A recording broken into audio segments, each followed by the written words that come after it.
is part 2 of our Let's Play for the Forbidden Woods. And in this part of our walkthrough, we're going to be doing battle with a lot of these vines. Sprouts, tentacles, roots. Thingies. Oh, we already said roots, but... Whatever these things are that pop out of the ground at us, we're going to be going through the big part of this walkthrough is going to be going through a maze of these things. And which is one of the worst rooms in any Zelda game ever. Oh my gosh! By the end of it, you learn your way through that maze. Yeah, one particular individual on this commentary knows that maze pretty well. But you get the compass as the reward at the end of all of it. Yes, that's true. So, but I mean, they are annoying because they just pop up whenever you get close to them, as you've seen, and you can't kill them or anything, as far as I know. No, you can't. I tried many times. Trust me. And we lose a few hearts to them in the maze that you'll see here in just a few minutes. Once again, this game, and then one of the few things I didn't like about this game was just you really didn't die. I mean, it was just too.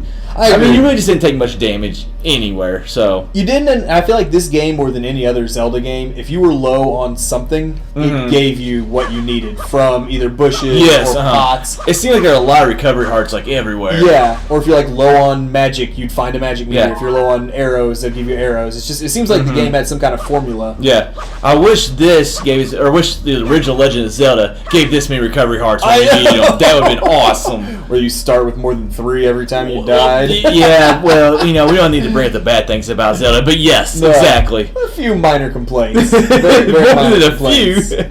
I will say, though, I'm a big fan of the look of these huge, wide open, like central hub rooms. Hick and I kind of discussed this before we started recording, though. They do come with a downside, and that's how many options there are to screw up. Bigger rooms like this present more options, which means it's easier for us to screw up somewhere. It's so true. I mean, I love the look of it and having like a central hub to kind of like plan your approach around. Yeah. But if you have multiple options in which way to go, there's a 90% chance you're going to choose the wrong one. This was not so bad because you can hit like a windmill thing that makes you like the air shoots up and you can just go up to the top, but like we have to walk up steps or like go through this many rooms or whatever. Like these have been a pain in a lot of Zelda games, like these higher rooms just to get. If you fall down, it takes forever to get back up. So think about something like the water temple in Ocarina of Time. Like if you screwed up one little step. Why do we gotta bring that up? We gotta put it out of memory, man. Just to remind you of how far we've come in Zelda games. Yeah. Well, also you can relate to Snowhead too, with like a big center room. You fall down there, it takes you forever to get back up. But this is kind of the same idea, but like I said, we can fly back up. So it's not as bad. Yeah, they take a little bit of pity on you. Yeah.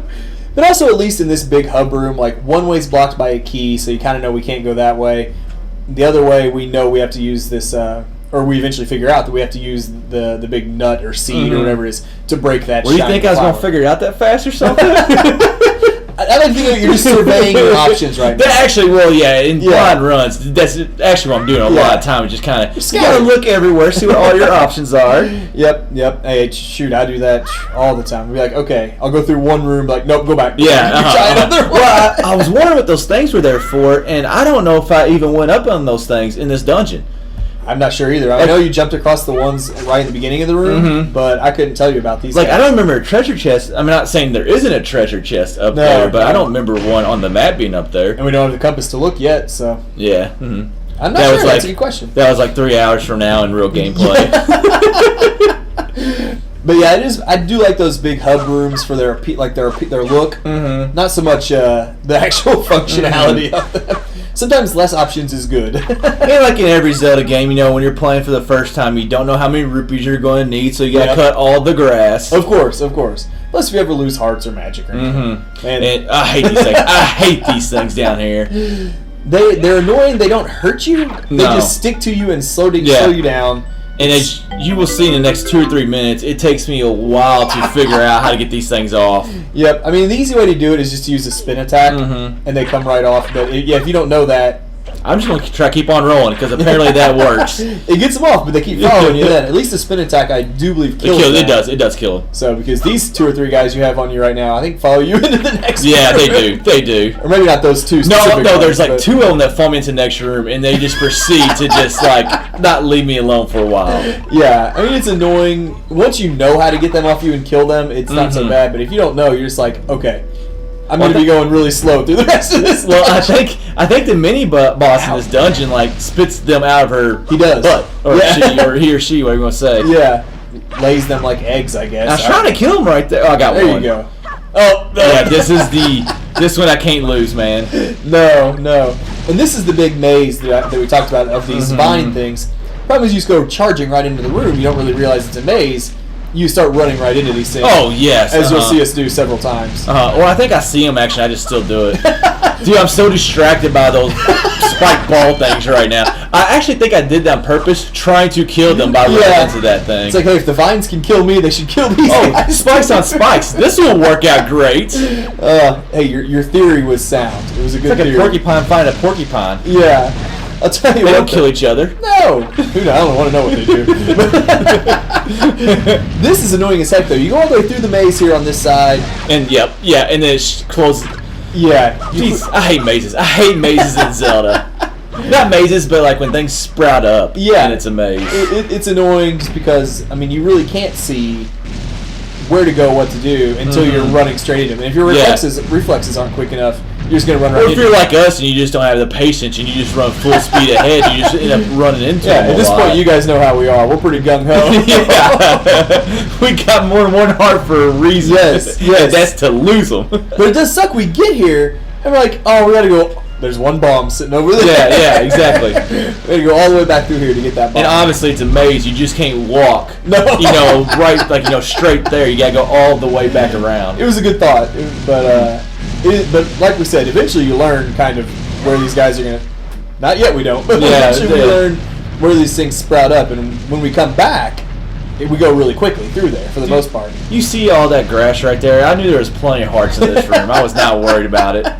Thankfully, man, down to 2 hearts is probably the range on those things were pretty good, actually. Oh, dude, they get you. Because what fools you is the top is thinner. Yeah. And so you just don't think about the bottom being that much wider, I guess. Until you run into it. Yeah, until you run into them.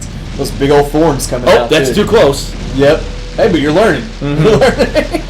And this part up here, it took me forever to figure out. And I actually had the right idea. Like, I tried to throw the bomb over those sprout roots, whatever we're calling them in this walkthrough or Let's Play. And, I guess he hit the top of them twice. Oh. And I was just like, oh, I guess you can't do that. And it just took me forever. But eventually you get it there. Yeah. And I believe this one's the compass. Yeah, this is the compass. And then the other one that we blow up is a key. Yep. Which, in that previous big wide open room, you saw a locked door that we'll eventually be trying to get through. Yeah. But yeah, it was just frustrating though to go around the right side first and get to a closed door. I did the exact same thing. I have a feeling a lot of people did that because where do you always go? You always go like towards the back of rooms. Yeah, so. I agree. And then I didn't see the one on the left either, so that could be the reason too. Yep. But thankfully we got that one blown up and we can go get that key and finally advance a little deeper. Yeah. In the next. Now it took a lot longer than that in real gameplay. Well, like you said, if you hit the top of the thing twice, you think you can't throw over top of it. I tried it and I was like, oh, because my first thought was, oh, throw the bomb. Yeah. Because obviously you used the first one to get the compass. Yep. And then you see another one, you're like, oh, throw a bomb to that one. And I tried it and just guess my throw wasn't good enough. Now here's a good question. There's a couple of these little flower launching pads here. You probably. I guess you probably. What do you want to say? Do you know what's in those? Yes, I know what's in those. I was just letting our viewers know that there's their necklace. I think there's a necklace or two up there, and then just rupees and stuff. Plus, I think you can use it to exit this room without having to go through this maze again. But at this point, we knew our way. I guess that is true. I had this maze down pat by this time. Yeah. So I wasn't really too worried about it. Oh, we're back to your best friends. Yeah. They didn't go away. No, they didn't. But now you figured out there. Yeah. Well, I figured out when I first went that room. It just took me like 2 or 3 minutes. Yeah. We eventually forgot about. Well, I did it at least. Yeah, but now we've got the key. We have another option opened up to us here in this main hub room. Man, this place is beautiful. God, it really is. And I love that. I think that's the same symbol that we have on the Forest Temple, maybe in Twilight Princess. Either the Forest Temple or it kind of looks like the Kokiri Emerald or whatever it's called. That could be true. From Ocarina. What would it be in the Great Deku Tree? I don't think they had symbols on doors in the Great Deku Tree. No, not on the doors themselves, rather, but the symbol of when you actually get the Oh, the pin or not the emerald. The emerald. Yeah, the emerald. You're right. It might be that same kind of shape. Spiritual stone. Spiritual stone. Yes, that's it. We're gonna get there eventually. And to rack our brains a little. I could be wrong. I thought it was the one that was on the Force Temple. It could be both too. Yeah, it could actually. But you think we remember? We've done these not too long ago. But well, basically we'll be going. Ooh, I better make jump. We'll be going through this door, and then I'll wrap up part 2.